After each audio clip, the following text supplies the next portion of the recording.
ഇപ്പോൾ ഈ ബോച്ചയുടെ വിഷയമായിട്ട് ബന്ധപ്പെട്ട് ഇപ്പോൾ ഇതേ ഹെൽനോസ് പാട്ട് വന്നിട്ടുണ്ട്. ഹെൽനോസ് പാട്ട് പറയുന്നത് ഹെൽനോസ് പാട്ട് ഇതുപോലെ ഏതോ ഒരു അവസരത്തിൽ വളരെ മോശമായിട്ട് ബോച്ചയുടെ സെക്രട്ടറി എന്ന് പറഞ്ഞ ഒരാൾ അപ്രോച്ച് ചെയ്യുകയും അതെന്താണെന്ന് അവൾക്കറിയില്ല. പക്ഷേ ഡ്യൂഡ് എന്ന് പറയുന്ന സായി കൃഷ്ണയാണെന്ന് തോന്നുന്നു. സായി കൃഷ്ണയ്ക്ക് അറിയാം. അതുകൊണ്ട് ഇവൾക്ക് അതിനെപ്പറ്റി കൂടുതലൊന്നും പറയാനില്ല. എന്നാലും വളരെ മോശമായി പോയി. പത്തിപ്പടിക്കുന്ന കുട്ടിയാണെന്നാണ് ആദ്യം വിചാരിച്ചത്. പക്ഷേ പത്തിപ്പടിക്കുന്ന ഒരു കുട്ടിയോട് പോലും ഈ രീതിക്കാണ് അയാളുടെ കണ്ണുകൾ പോയത് എന്നൊക്കെ പറയുന്ന തരത്തിൽ എന്തൊക്കെയോ കാര്യങ്ങൾ ഇങ്ങനെ നടക്കുന്നുണ്ട്. ഈ വിഷയത്തിൽ ശരിക്കും പറഞ്ഞാൽ ഞാൻ കേട്ടത് ഇവരേതോ മീറ്റപ്പ് നടത്തിയില്ലേ, ബോച്ചയും ടീമും ഒക്കെ കൂടെ വരികയും അവരെന്തോ ഇൻഫ്ലുവൻസേഴ്സ് മീറ്റപ്പ് നടന്നിടത്തെങ്ങാണ്ടാണ് ഈ ഇഷ്യൂ ഉണ്ടായെന്നാണ് എനിക്ക് തോന്നുന്നത്. അല്ലാതെ വേറൊന്നും എനിക്കറിയത്തില്ല, കൂടുതലറിയത്തില്ല. കറക്റ്റ് സ്ഥലം എവിടെയാണെന്ന് എനിക്ക് പിടിയില്ല.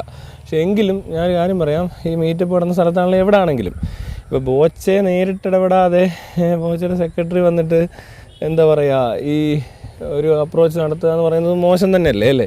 ഒരു പരിപാടിക്ക് വിളിച്ച് വരുത്തിയിട്ട് ഒരു ഉദ്ഘാടനത്തിന് വരണം, അല്ലെങ്കിൽ ഇന്നടുത്ത് റിസോർട്ടുണ്ട് അതിൻ്റെ പ്രൊമോഷന് വേണ്ടിയിട്ട് കൊളാബ് ചെയ്യണം, മറ്റേ ചെയ്യണം, മറിച്ച് ചെയ്യണം എന്നൊക്കെ പറഞ്ഞിട്ട് കൊച്ചു പെമ്പിള്ളേരൊക്കെ വിളിച്ച് വരുത്തിയിട്ട് സെക്രട്ടറിയെ വിട്ടിട്ട് ബോച്ചേ നിങ്ങൾ കൊള്ളാം എന്താണെങ്കിലും ഇങ്ങനെയൊക്കെ ചെയ്ത് കാണിക്കുന്നത് വളരെ വൃത്തികെട്ട പരിപാടികളല്ല. ഇത് പൊതുവെ ഇവിടെ നടന്നുകൊണ്ടിരിക്കുന്ന കാര്യങ്ങളിൽ ചിലതൊക്കെ. അപ്പോൾ അതുപോലെ ഇനി ആരുടെയൊക്കെ അടുത്ത് എന്തൊക്കെ അപ്രോച്ച് നടന്നിട്ടുണ്ടെന്ന് നമുക്കറിയത്തില്ല. പക്ഷേ എന്താണേലും ഇത് ഇങ്ങനെ പോയാൽ ശരിയാകത്തില്ല. പിന്നെ എന്തുകൊണ്ടാണ് ഈ പറയുന്ന ഹെൽനോസ് പാട്ടെ പോലെ ആളുകൾ ഇത്രയും വൈകി പോകുന്നതെന്ന് ചോദിച്ചാൽ അതിന് അവർ പറയുന്ന റീസൺ ഇവരൊക്കെ വലിയ പണക്കാരാണ്, അതുകൊണ്ടാണ്. അങ്ങനെ പണക്കാരൊക്കെ വന്ന് എന്തെങ്കിലുമൊക്കെ ചെയ്തു കഴിഞ്ഞാൽ അവർക്ക് എന്തും ചെയ്യാൻ പറ്റുന്നവരല്ലേ, അതുകൊണ്ട് ഇവരെയൊക്കെ എതിർക്കാൻ പറ്റുമോ എന്നൊക്കെ ഈ പറഞ്ഞ പോലെ ഹെൽനോസ് പാട്ടയുടെ ആ വീഡിയോയ്ക്കകത്തുണ്ട്.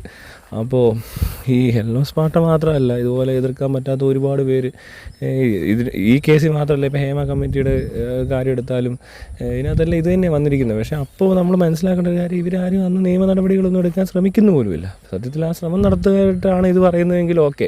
പക്ഷേ നമ്മളങ്ങനല്ലല്ലോ, നമ്മൾ നിയമ നടപടി എടുക്കാനെല്ലാം ശ്രമിച്ചിട്ട് പോലും നടക്കാത്ത ആൾക്കാർ ഇവിടെ വേറെ ഉണ്ട് താനും. സ്ത്രീകൾക്ക് പിന്നെയും കുറച്ചുകൂടി എന്താ പറയുക, ഇതുപോലുള്ള കേസുകളൊക്കെ വന്നു കഴിഞ്ഞാൽ സപ്പോർട്ട് കൂടുതലാണ്, അല്ലെങ്കിൽ അവരെ സംരക്ഷിക്കും, അല്ലെങ്കിൽ അവർക്ക് നിയമ നടപടികൾ ഉറപ്പാക്കാനുള്ള സാധ്യതകളും കൂടുതലാണ്.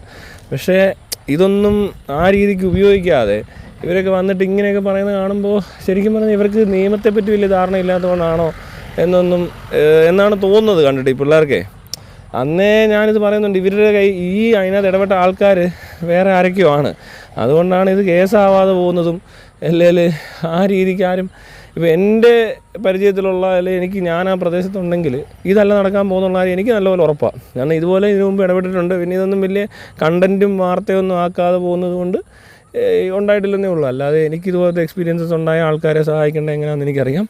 അത് ബോച്ചയുടെ തന്തയാണേലും കേസ് കൊടുപ്പിക്കും. അത് നല്ല വൃത്തിക്ക് കൊടുക്കും, മീഡിയയിലും കൊണ്ടുവരും, നല്ല അലമ്പുണ്ടാക്കും. അങ്ങനെയാണ് വേണ്ടത്. ഇതെല്ലാവരും ഒന്ന് അറിഞ്ഞിരുന്നു. അല്ലാതെ എല്ലാം കഴിഞ്ഞിട്ട് കുറേ കഴിഞ്ഞിട്ട് വന്ന് പറയുന്നതിനകത്തൊരു ചെറിയൊരു അപാകതയുണ്ട്. അപ്പോൾ എന്തുകൊണ്ട് അന്ന് പറഞ്ഞില്ല, അതിന് കാരണം പേടിയാണ്, പൈസ ഉള്ളവരല്ലേ ഗുണ്ടകൾ വരുമെന്നോ വേണ്ടൊക്കെ പറയുന്നു. എന്തുവാണോ എന്താണെങ്കിലും ഇനി ഇതുപോലെ ആരെങ്കിലും വരുമെന്ന് നമുക്കറിയത്തില്ല. പണ്ട് ബോച്ചയുടെ ഒരു കേസ് ആയിട്ടുണ്ടാകുന്നു. ബോച്ചയുടെ ഒരു വീഡിയോ ലീക്കായത് ഓർക്കുന്നുണ്ടോ? ഒരു പെണ്ണിരുന്ന് ചീത്ത വിളിക്കുന്നത്. പിന്നെ ബോച്ച അപ്പുറത്ത് കട്ടിലേ വന്ന് കുത്തിയിരിക്കുന്നൊരു സീനുണ്ട്. അതിനെപ്പറ്റി ഞാനും വീഡിയോ ഒക്കെ ഇട്ടിട്ടുണ്ട്. ആ വീഡിയോ ഒന്നും കുത്തിപ്പൊങ്ങി വന്നില്ലേ ഇതുവരെ. ഒരു പെണ്ണ് ചീത്ത വിളിക്കുന്നുണ്ട്, ഇംഗ്ലീഷിലൊക്കെയാണ് പറയുന്നത്. ബോച്ചയെ തൊട്ടപ്പുറത്തെ കട്ടിലെ കുത്തിയിരുന്ന് അതല്ല ഇതല്ല എന്നൊക്കെ പറഞ്ഞ് രക്ഷപ്പെടുന്നുണ്ട് ആ സീനിൽ നിന്ന്. അപ്പോൾ അതൊക്കെ എങ്ങനെയൊക്കെയോ തേഞ്ഞ് മാഞ്ഞു പോയി. അത് കഴിഞ്ഞ് മതാട ഷാജനുമായിട്ട് പ്രശ്നമുണ്ട്, ഷാജനായിട്ട് തട്ടിപ്പാണ്, മറ്റാണ് മറിച്ചാണെന്ന് പറഞ്ഞ് ബോച്ചയെ പറ്റി പറയുന്നുണ്ട്. അതുപോലത്തെ കുറേ സംഭവങ്ങൾ നടന്നു കഴിഞ്ഞു. ഇതിനകത്ത് ശരിക്കും പറഞ്ഞാൽ ഇത് ഈ കൂട്ടത്തിലൊരു ചെറിയ പരിപാടി മാത്രമാണെന്ന് തോന്നുന്നു ബോച്ചയുടെ. മറ്റേതൊക്കെ ഇതിലും സിവിയർ കേസുകളാണ് പറഞ്ഞു കഴിഞ്ഞാൽ. ഇപ്പോൾ ആ പെങ്കുച്ച് കുറച്ചുകൂടെ ഒന്ന് പ്ലാൻ ചെയ്തിരുന്നെങ്കിൽ ഈ ബോച്ചയുടെ പരിപാടി തീർന്നേനെ. അത് അങ്ങനെയൊന്നും ബോച്ചയോടൊന്നും ആരും ചെയ്യാത്തതുകൊണ്ട് മാത്രമാണ് ഇവരൊക്കെ ഇങ്ങനെ പിടിച്ചിരിക്കുന്നത്, മനസ്സിലായോ? ഇതേ സ്ഥാനത്ത് ഇവളോട് ഇങ്ങനെ വന്ന് അപ്രോച്ച് ചെയ്യുമ്പോൾ ഓക്കെ എന്താണെന്നൊക്കെ പറഞ്ഞാൽ ഡീല് നോക്കിക്കഴിഞ്ഞിട്ട് ബോച്ചയെ ട്രാപ്പ് ചെയ്യാനൊക്കെ പറ്റും. ഇതൊക്കെ ബോച്ചയുടെ ഒരു ഓവർ കോൺഫിഡൻസ്, അത് ഇനിയും ബുദ്ധിമുട്ടുണ്ടാകും. കാരണം നമ്മൾ വിചാരിക്കുന്നവരൊന്നുമല്ല ഇവിടെ ആൾക്കാർക്ക് പട്ടിണിയും ദുരിതവും തൊഴിലില്ലായ്മയൊക്കെ കൂടി വരുക. അപ്പോൾ ഇനിയിപ്പോൾ പെൺപിള്ളേരൊക്കെ വിചാരിച്ച് കഴിഞ്ഞാൽ ഇതേപോലെ കാശുണ്ടാക്കണമെന്ന് വിചാരിച്ചാൽ തീർച്ചയായിട്ടും അവർ ചെയ്യേണ്ടി വരും. അവരൊന്ന് ചെറുതായിട്ടൊന്ന് വന്നിട്ട് നേരെ കൊണ്ട് ഇതായെന്ന് പറഞ്ഞ് കേസോ അല്ലെങ്കിൽ ഹണി ട്രാപ്പ് അതൊക്കെ ചെയ്യാൻ പറ്റും. ഹണി ട്രാപ്പ് വേണ്ട, നേരിട്ടുകൊണ്ട് കേസ് കൊടുത്തു കഴിഞ്ഞാൽ തന്നെ സെറ്റിൽമെൻറ്റൊക്കെ ഏത് രീതി വരുമെന്ന് നമുക്ക് പറയാൻ പറ്റത്തില്ല. ഇവരെയൊക്കെ ഇനി വരാൻ പോകുന്നൊരു പ്രശ്നം എന്ന് പറഞ്ഞാൽ ഹണി റോസിന് ഇച്ചിരി ബുദ്ധിമുട്ടുണ്ടാവും. ഹണി റോസിനെ പറ്റി പറയുവാണെങ്കിൽ ഹണി റോസ് ചെയ്യുന്ന അത്ര വലിയ കുറ്റമോ തെറ്റോ ഒന്നുമല്ല. പക്ഷേ എങ്കിൽ പോലും ഈ ഹണി റോസിനെ ഈ പറഞ്ഞ രീതിയിൽ ഇനി മുന്നോട്ട് പോകുന്നിടത്തൊക്കെ ചിലപ്പോൾ ആൾക്കാർ വെറുതെ സൈബർ പ്രശ്നങ്ങൾ ഇനിയും ഉണ്ടാക്കും. കാരണം ഇവരിങ്ങനെയാണ്, ഇവരിങ്ങനത്തെയാണ്, അങ്ങനത്തെയാണ്, അങ്ങനെ ചെയ്യാൻ പാടില്ല, ഇങ്ങനെ വേഷം ധരിക്കാൻ പാടില്ല, ആണ് എന്നൊക്കെ പറഞ്ഞിട്ട് കുറേ പേര് വരും. പക്ഷേ ഞാൻ ഇന്നുവരെ ഇവരൊന്നും അങ്ങനെ ശ്രദ്ധിച്ചിട്ടില്ല അവിടെ. ശരിക്കും ഈ ഹണി റോസിൻ്റെ പരിപാടി എന്താണെന്ന് എനിക്കറിയത്തില്ല.